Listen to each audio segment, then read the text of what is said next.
सरदार यतन सिंह बाबी जी, चरण सिंह जुन्नू जी, धर्म सिंह जुन्नू जी,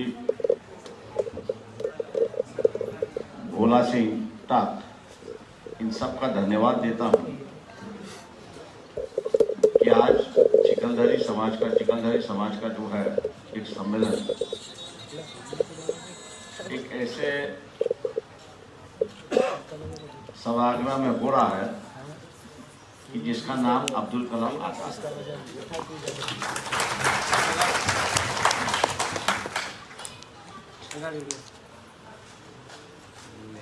जिसको लोग आदर से आज भी देखते हैं।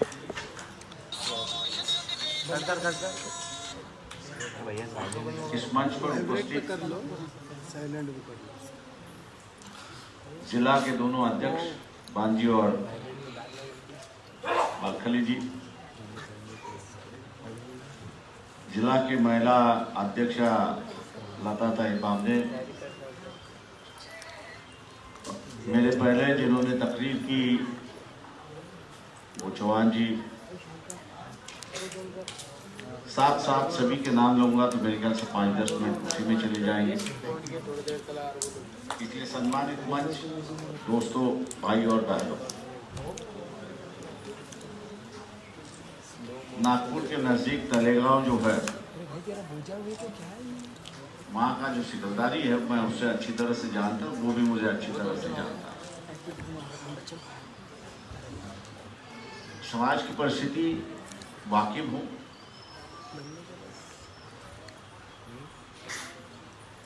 लेकिन एक बड़ी खुशी की बात आज है कि कहीं ना कहीं तो भी ये बात समाज के अंदर गूंजने लगी है कि इकट्ठा आने के बिना कोई रास्ता नहीं। कई बार सिख समाज से जोड़ने की कोशिश की, उसकी भी मुझे जानकारी है,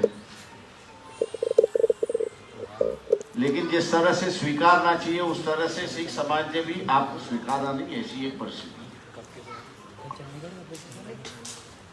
मैं उन परिस्थितियों में जाना नहीं चाहता। आपका एक अलग से इतिहास है,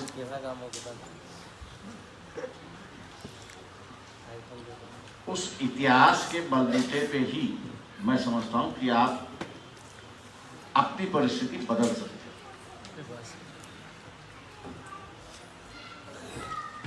और मजबूरन कर सकते हो कि आपको पहचाने, आपकी इज्जत करने, मान और सम्मान के साथ आपको बुलाने। अगर इन चीजों को हमको हासिल करना है तो मुस्लिम समाज जिस तरह से सच्चर कमेटी का रिपोर्ट आया और सच्चर कमेटी की रिपोर्ट आने के बाद मुस्लिम समाज में ये ध्यान आया कि अपने बच्चे पढ़ नहीं रहे, ये फैसला हुआ मुस्लिम समाज, ऐलान हुआ कि कुछ भी कहिए आपके बच्चों को स्कूल में डालिए, चाहे वो मदरसा हो, चाहे वो नगर पालिका की शाला हो, चाहे वो कॉर्पोरेशन की हो, चाहे वो जिला परिषद हो, जो पैसा दे सकते हैं वो प्राइवेट स्कूल में डाले, लेकिन अपने बच्चों को पढ़ाओ। आज 20 साल बाद हम लोग जब देखते हैं तो मुसलमानों में पढ़े लिखे बच्चों की संख्या जो है ये 60% से ज्यादा है। 60% आज बच्चे पढ़े लिखे हैं। मैं जानता हूं कि पुलिस तकलीफ देती है, सरकार हम लोग के साथ नहीं, ये भी बात सही है। इस देश का इतिहास झूठा बनाने के लिए आपको दबाया जाता है, ये भी बात सही है। क्योंकि आप अगर पढ़े लिखे हो गए तो हो सकता है कि आप अपना इतिहास लिखें, अपने पुरखों का भी इतिहास लिखें, और पुरखों का इतिहास लिखना जब शुरुआत करोगे तो इस देश में सबसे बड़ी लड़ाई होगी कि भैया इस देश की ब्रिटिशों के साथ लड़ाई पहले किसकी।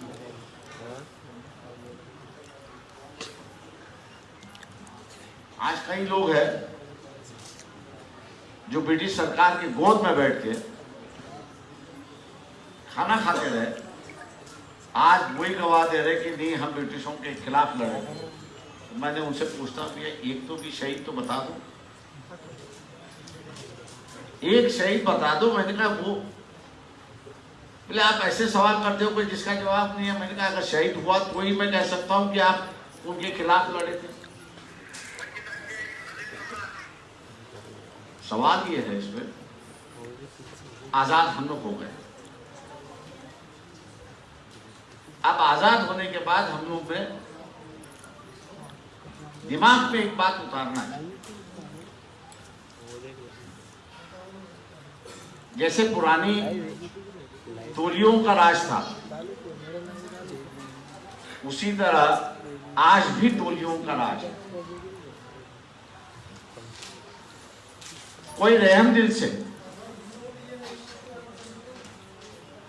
या कोई ये कहे कि भैया नहीं ये इनके ऊपर काफी जुल्म हुआ है इसलिए अपने को मदद करना चाहिए, ऐसी मानसिकता इस देश में है। हर कोई यही चाह रहा है कि जितनी पोटली मिले मैं ही भगा के ले जाऊं। वो बांटने की बात नहीं करता, या मजलूम है गरीब है उनमें बांटने की बात नहीं करता। वो मैं ही ऐट लूं और दूसरे से सेवक रहे, ऐसी एक परिस्थिति है। हम लोग ने ये तय करना चाहिए कि हम किसी को सेवक नहीं बनाएंगे,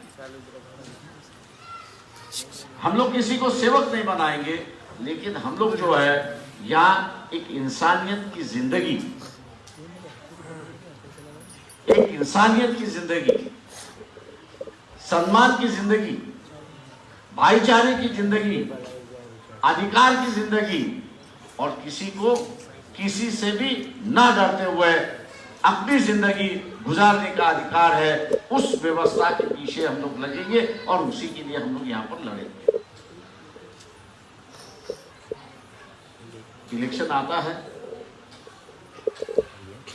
तो बांटना शुरुआत होता, इलेक्शन के 2 दिन पहले बांटना शुरुआत होता है। मैं ये कहता हूं भैया इलेक्शन के पहले ही क्यों, इलेक्शन के पहले ही क्यों बांट, हर महीने बांटो, चाहे महात्मा गांधी बांटो, चाहे शराब बांटो, चाहे कबाब बांटो, लेकिन हर महीने तो कम से कम बांटो। वो इलेक्शन के वक्त ही क्यों?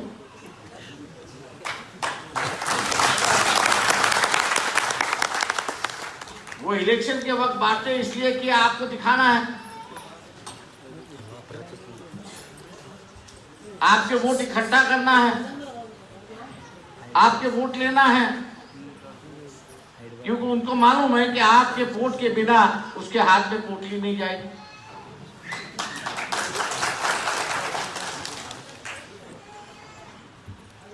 तय हम लोग को, मैंने जैसे कहा कि हम लोग को यह तय करना होगा कि जो पोटली है वो हमारे साथ। हम लोग सरकार से कहते हैं भैया आप इतनी बड़ी बड़ी स्कूल की इमारत खड़ी कर रहे हो, लेकिन गरीब का बच्चा जाएगा कहां से?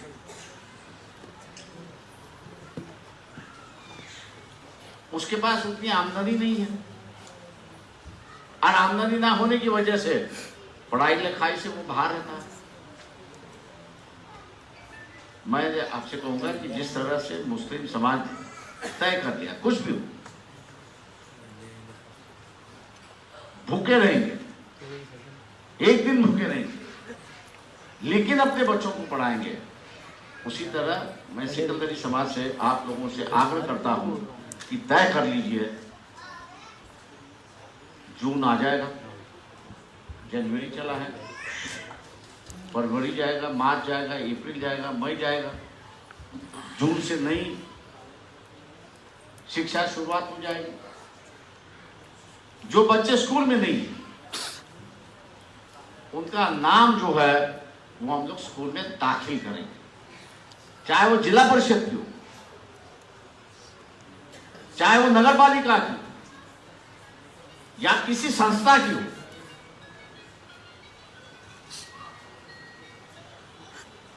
अगर समाज का बच्चा अगर स्कूल में जाता है तो फिर सरकार से कहते हैं भैया उसकी दूध की व्यवस्था कर ले।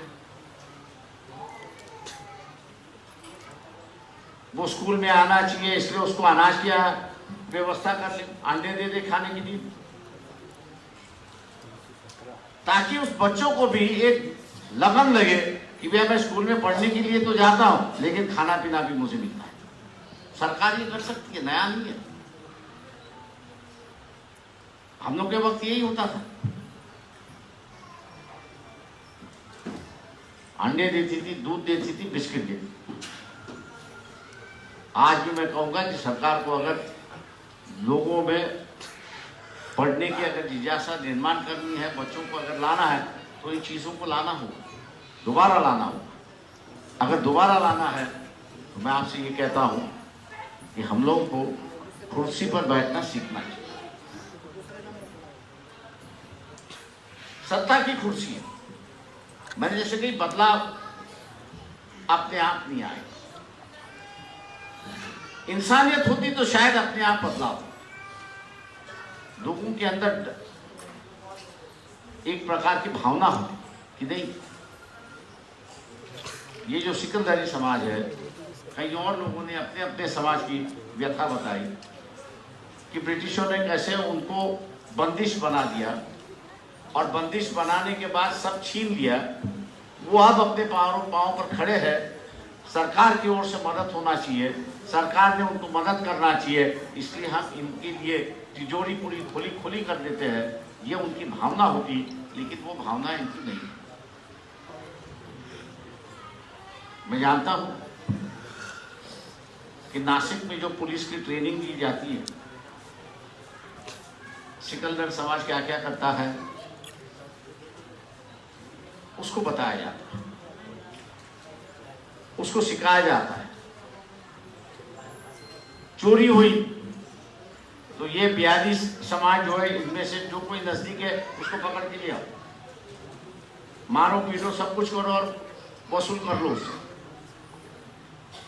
70 साल के बाद भी आज भी वही रवैया शुरुआत है।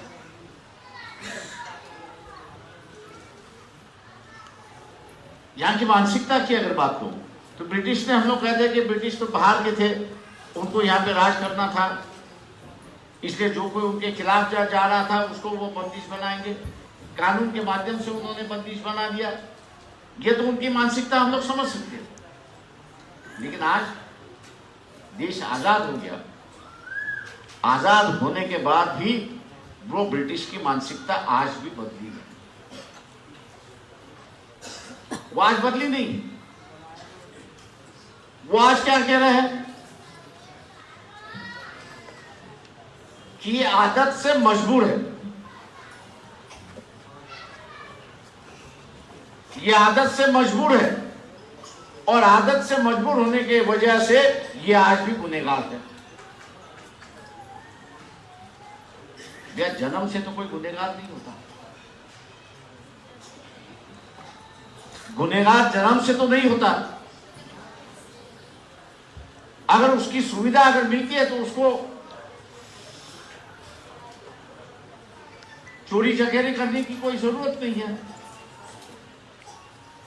कुछ लोग भूखे रह के मर जाते हैं, कुछ लोग कहते हैं कि व्यवस्था के साथ लड़के मैं अपनी जिंदगी गुजारूंगा। तो ये जो सरकार की मानसिकता है, आज जो सरकार में बैठे हो उनकी मानसिकता ये है कि जिनको ब्रिटिश ने गुनहगारी समाज माना था,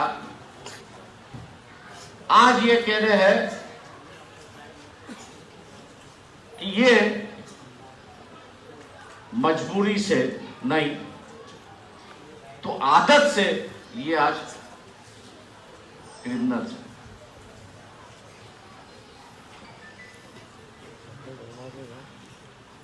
उन्होंने उनके खिलाफ आवाज उठाते थे, इसलिए आपको उन्होंने क्रिमिनल बना दिया। आज इस्तेमाल आपका होना चाहिए, इसलिए उन्होंने कहा कि आदत से क्रिमिनल है। सोच बदली नहीं, और ये सोच जब तक बदलती नहीं तब तक मैं समझता हूं कि जिन लोगों को सरकार के माध्यम से आरोपी माना जाता है, क्रिमिनल माना जाता है, उनकी राहत इस देश में नहीं है। उनको सुकून की जिंदगी वो गुजार नहीं पाएंगे, वजूद की जिंदगी वो जीना नहीं पाएंगे। आज मैं मानता हूं कि हत्यारों का सिलसिला बदल चुका है, चप्पू का कोई महत्व नहीं रहा है, अब गोली चलती है। फिर भी चप्पू बनाने वाला जो है वो आरोपी होता है, क्रिमिनल होता है, लेकिन जो बंदूक रखता है वो यहाँ क्रिमिनल नहीं। तो ये जो मैं समझता हूँ कि अपनी समस्या है, ये काफी बड़ी समस्या है, कारागिर वर्ग है, ये मैं मानना चाहता हूँ। सिकलदारी समाज जो है वो कारागिर वर्ग है। मैंने सरकार से एक बार कहा था कि इस देश में कई जगह कट्ठा बनते हैं, मैंने कहा इनको कोई शिक्षा नहीं है, अपने ही दिमाग से इन्होंने कट्ठा बनाया।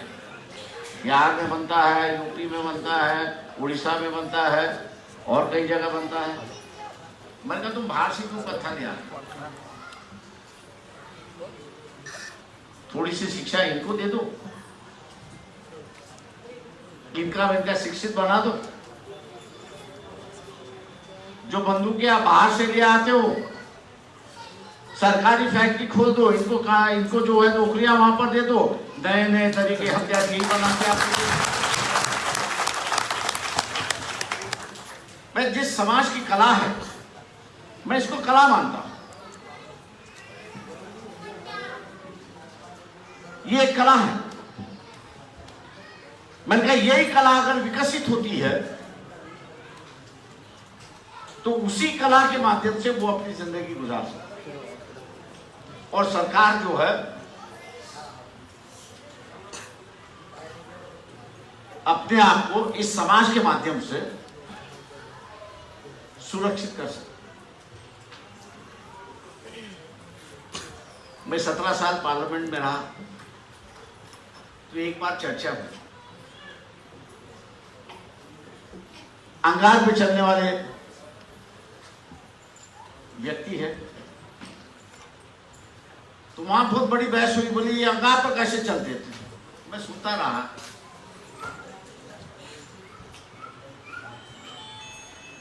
बोले ये अंधविश्वास।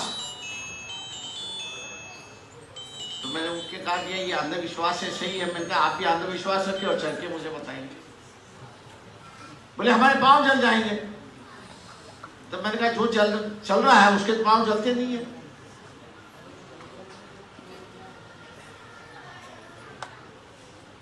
तो मैंने आप भी आप अंधविश्वास रखोगे तो उसकी तरह उसके पांव जैसे नहीं जलते, वैसे आपके पांव भी नहीं जलेंगे। बोले आप क्या कहना चाहते हो? मैंने कहा मैं यही कहना चाहता हूं कि उस अंगार से आप चल के बताओ। बोले हम तो जल जाएंगे। तो मैंने कहा उसको फिर आप अंधश्रद्धा क्यों कहते? तो मैंने उनसे कहा तुम इसको अंधश्रद्धा क्यों कह रहे हो? बोले आपको, मैंने कहा आप नहीं चल सकते, वो चल सकता है। मैंने आपने उससे कभी ये पूछा कि भैया ये तेरी चलने की कला क्या है, ये तो बता। ये अंगार पर चलने की जो कला है ये क्या है, ये बता। तो मैंने कहा इसका एक साइंस है। मैंने कहा कहीं भी देखिए कि अंगार पर चलने के जो कदम होते हैं वो 10 या 12 कदम होते हैं, उससे ज्यादा नहीं होते। 10 या 12 होते, ज्यादा नहीं होते। मैंने कहा ज्यादा हो गए तो वो भी जल जाएगा, उसको भी मालूम है, इसलिए वो 10 और 12 ही चलता है और कूद देता है वहां। लेकिन उसको चलने के पहले वो अपने पाँव पर जो है वो नीलगिरी का पेड़ होता है, उसका जो तेल निकलता है वो तेल अपने पाँव पर लगाता है। पूरी तरह से नीलगिरी का तेल जो है वो अपने पाँव को लगाता है, और जब तक नीलगिरी का तेल है तब तक उसको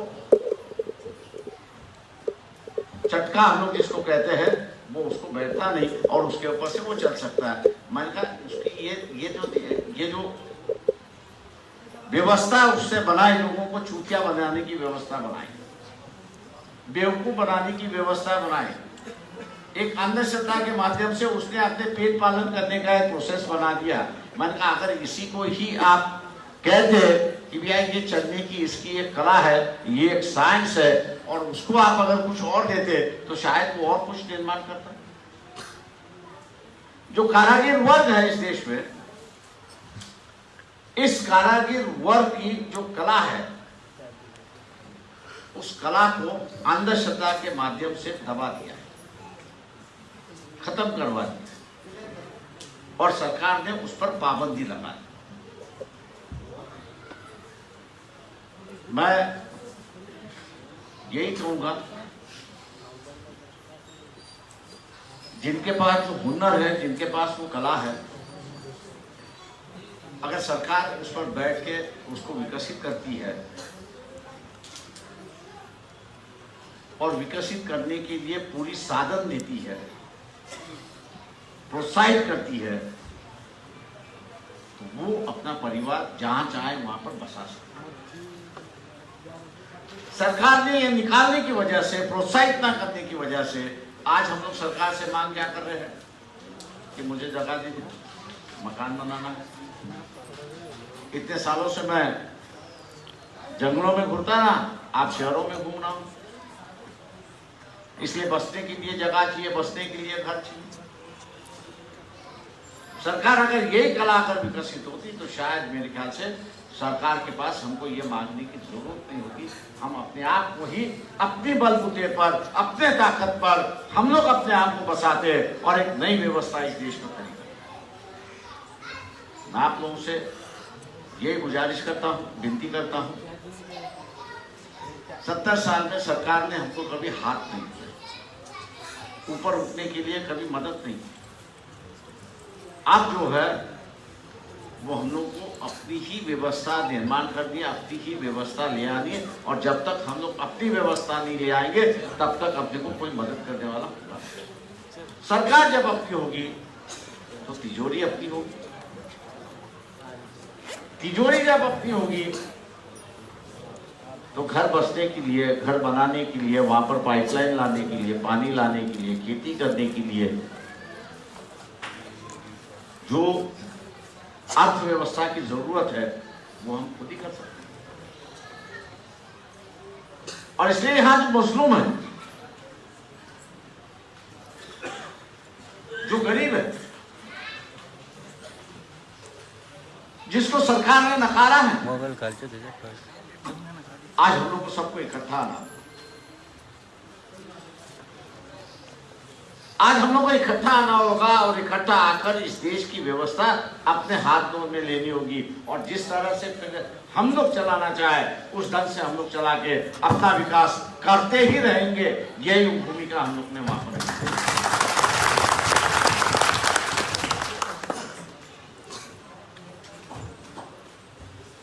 मैं कई सिकलदर समाज के लोगों को देखता हूँ, न्योता देते हैं, निवेदन देते हैं, अपनी परिस्थिति की बयान करते हैं, लेकिन किसी की आंखों से आंसू नहीं। सत्ता में जो बैठे उनके किसी के आंसू में आंसू नहीं आए।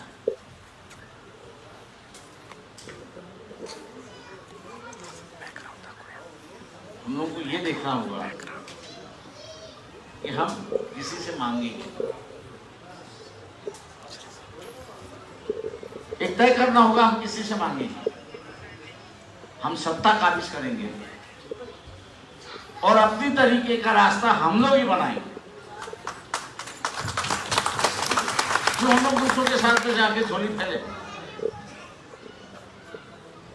क्यों दूसरों के सामने हम लोग झोली फैले? जब सत्ता हम लोग अपने हाथ में ले सकते हैं तो लेने की उम्मीद हम लोग ने रख दी थी। जिस तरह से सिकंदरी समाज एक लड़ाकू समाज है,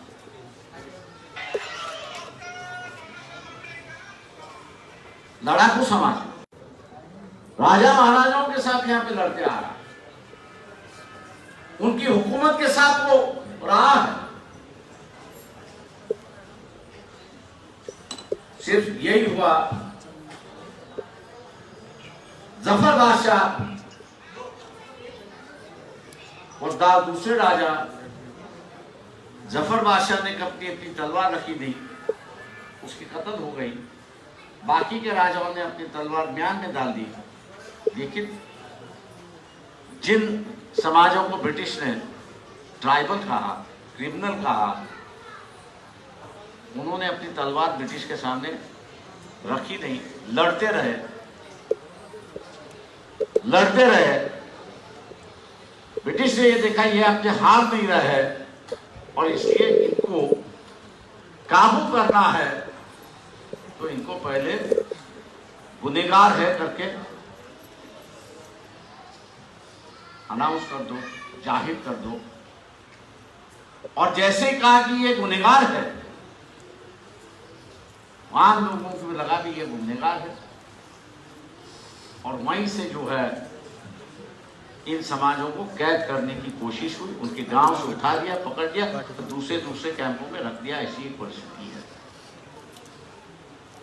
ये इतिहास आप लोगों का है, एक नया इतिहास बनाना है। और मैं उम्मीद करता हूं, मैंने जैसे कहा, पहला कदम आज हम लोग कहते हैं कि हम लोग में शिक्षित आदमी व्यक्ति बहुत कम है। बात सही है। अगर इसमें परिवर्तन करना है तो किस ढंग से परिवर्तन होगा? तय हम लोग को ही करना होगा कि जून महीने में, मई महीने के आखिरी जून महीने में जो 3 साल 4 साल का जो बच्चा है, सरकारी स्कूल है, नगर पालिका की स्कूल है, कारपोरेशन की स्कूल है, जिला परिषद की स्कूल है, पंचायत समिति की स्कूल है, किसी संस्था की स्कूल है, उसमें हम लोग अपना बच्चा जो है उसको दाखिल करेंगे और वहीं से उसकी शिक्षा की व्यवस्था शुरुआत,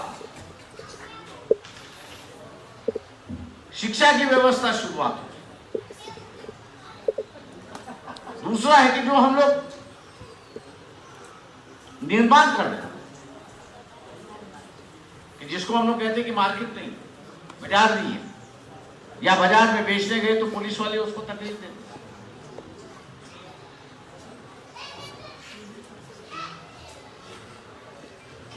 यहां जो है वो सरकार से लड़ेंगे और सरकार से कह रहे हैं कि आप हमको बेचना नहीं था तो आप ही खरीद लो। जो हम निर्माण कर रहे हैं, दोनों शब्द बोले, जो हम निर्माण कर रहे हैं, जो आप निर्माण कर रहे हैं वो आप ही खरीद लो। अगर सरकार खरीदती है, सरकार खरीदती है तो मैं समझता हूं कि हमारी एक कर्तव्य व्यवस्था वहां पे चलती है, गुजारा हो सकता है इन चीजों का। और इसलिए संगठित होना जरूरी है, ऐसा मैं मान के चलता हूं। आज आप लोगों ने एक संगठन का एक रूप दिखा दिया। इस संगठन के रूप से एक बड़ी ताकत और एक बड़े हौसला हो गया। कई जगह चर्चा हुई है कि भैया सिकंदरी समाज है क्या। आप लोगों ने आज बता दिया कि भैया एक सिकंदरी समाज है कि जो सरकार के रिकॉर्ड पे। मैं उम्मीद करता हूं कि आज का ये जो संगठन है आप इसको बरकरार रखेंगे। आप लोगों ने जो बुलाया, इज्जत दी, इसलिए मैं आपका धन्यवाद मानते हुए मैं आप पे रजा लेता हूँ।